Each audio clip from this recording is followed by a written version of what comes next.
thou speak. You know, so basically he just condemned himself. And the Lord might make his fat ass have a heart attack. You know, as soon as he bend the corner. Or he might make somebody come through with that blade, like my man's did in what's that, the Book of Judges, where the blade got stuck in him because the fat enclosed around the blade, man. And you just don't know, man. You come out here and you say things against us. You're not saying it against us. Hey, we're just men. We ain't nothing but dust. We're worms. That's right. But we're bearing the word of Yahweh Ba'Shem Yahweh Shai. So if you mock and scoff against his word, you're scoffing against the Lord. That's right. So the Lord's gonna deal with that fat fuck. That's right. Hey, and like they say, you send an ambassador. You being an ambassador, you can. 300. You gotta. Hey, that's not a good job all the time. You gotta take a lot of getting chastisement being an ambassador. Oh, the ambassadors of David. Yeah. How their beards were shaved off, you know, and their buttocks were cut out. 300. You know, and in the you movie can die from being an ambassador. And that's what we are through the spirit of Yahweh Ba'Shem Yahweh Shai. And we know we can die doing this. We don't give a fuck. Because we gonna live after we die. If you spiritual. Oh, in the movie 300, right? Xerxes sent his ambassador to King Leonidas, and he told him, hey, just get down and bow down, you know, and we'll allow you to live in your country. You know, you can prosper in your country. You have a bigger army. But yeah. But guess what? What did King Leonidas do? He entreated the ambassador of Xerxes bad. And they shoved him down a little pit, right? Well, what did Esau and these other nations and even 2/3 doing it to us? And they're persecuting us. You know, Esau put us in the pit, and everybody else is persecuting us. So what do you think the king is going to do when you evilly entreat his ambassadors? And guess what? That's written about. Hey, Yahweh Shai gave a parable about that. And you know, we're going to bring that parable out, man, because that parable is heavy. And it talked about how the king had a vineyard that he planted, and he lent it out to men. And he went on a long journey. But then the time came for him to, with the harvest, I guess it was ripe. So he sent messengers, and they mocked the messengers, they despised him, they killed him. And then afterwards, he sent his son. They killed his son. Can I pull this? You want to get that? Yeah, he said he thought to reference his son, but they killed. They wouldn't kill him anyway. And you know, that's a symbolic of Yahweh Shai. You know, he sent them out. Hey, look, man. This, you got it. See, with that whole thing, it was just telling you how treacherous these niggas is. It was sent out for Israel to see, but Israel always seemed to, like when Israel was, when Yahweh Shai was dealing with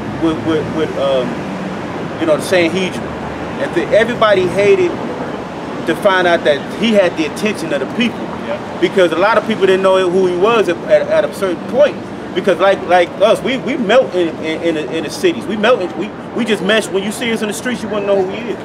You know what I mean? But when you see us out here, we're separate. You know, but we're always separate because we're always thinking, okay, when you think of a scripture, spiritual. You're always spiritual when you out here on the highways and byways. You know, and they had to figure out who the Lord was by what, kissing him on the cheek. You know, he had to kiss. Yeah, that's how they knew who the Lord was. Yeah, because they didn't know, right? We've been kissed. That's a good point. Right? This is the kiss. Everybody know now. This is where you know who we are at this moment, because the Lord is kissing us, and you see what the Lord is presenting out here. You got people that agree, people who care less, and people who hate us for no apparent reason. Like him. Yeah, for him. I ain't never seen him. Like the brother said, he was over there with the security. They act like they didn't see him. They wouldn't even look over here. They were talking to each other. They was talking to him previously. I didn't see him previously before that, but he came over talking about, what the fuck, y'all racist fucks. We didn't even talk to him. We never seen him before. He wasn't even talking about talking about us over here. Right. Because before they went over there, they went and stood right here, man. Yeah, stop. So then they walked over there. So that lets us know that they communicate. They're talking and communicating. They hating us. And the wicked, they're going to be wicked. That's Esau, regardless. Yeah, you gotta understand. Yeah. You know, excuse me, brother. Like, you ever see movies and you ever see somebody that's just had that evil spirit to where they just want to see that person suffer so bad for no reason? Oh, no reason. Yeah. Hey, 15, Amos 1:11. And they did nothing to them. They just want to see them suffer so bad, right?